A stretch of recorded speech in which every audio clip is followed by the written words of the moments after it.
Welcome to today's Explainer. Now, if you are an intermediate second-year political science student, you are in the exact right place, because today we are unpacking one of the absolutely most fascinating case studies in modern regionalism and state building. We're going to analyze the multidimensional grievances that drove the massive political mobilization for Telangana statehood. It's a really complex story, but we're going to break it down clearly, step by step.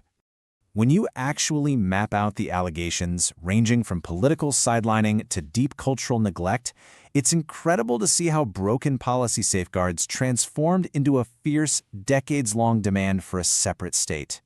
We aren't just talking about a single, isolated political disagreement here. We are looking at a systematic breakdown across administration, economics, and honestly, identity itself.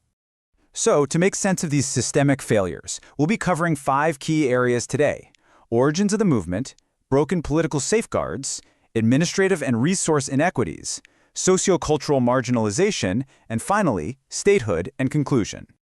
Let's kick things off with Part 1, Origins of the Movement, focusing on the 1956 conditional merger.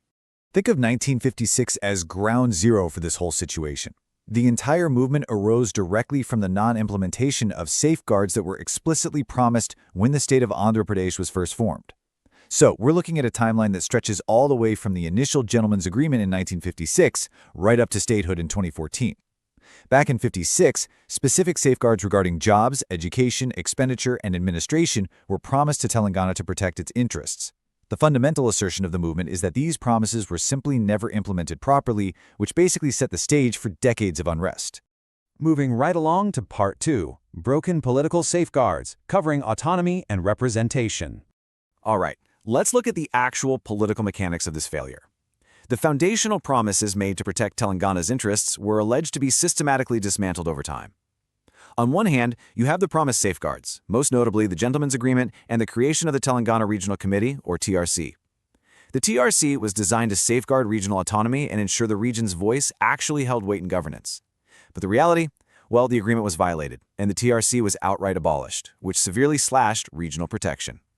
On top of that, Telangana alleged it just didn't receive a fair share of important ministerial positions, leading to highly unequal cabinet portfolios.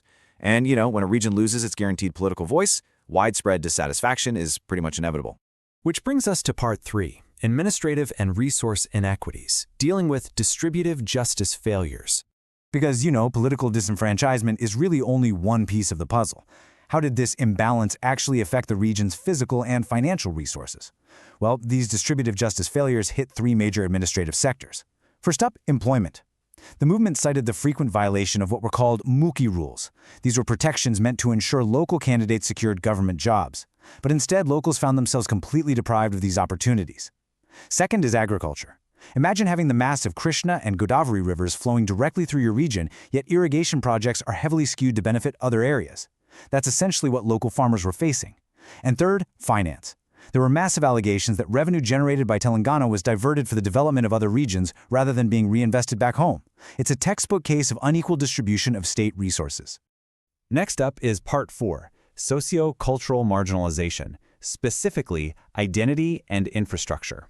Economic deprivation doesn't just happen in a vacuum, right? It snowballs. These administrative and public policy failures ultimately led to the deep socio-cultural marginalization of the region. The source material notes that Telangana fell severely behind developmentally, with a huge lag in educational institutions as well as underdeveloped industries and infrastructure. But honestly, arguably just as damaging was the cultural neglect. Telangana possesses its own totally unique dialect, culture, and traditions, which the movement argued were routinely ignored and pushed aside. When a distinct cultural identity lacks recognition and its political aspirations are constantly dismissed, the demand for a separate state shifts from being just an economic argument to a deeply existential one. And finally, Part 5, Statehood and Conclusion, the Political Resolution.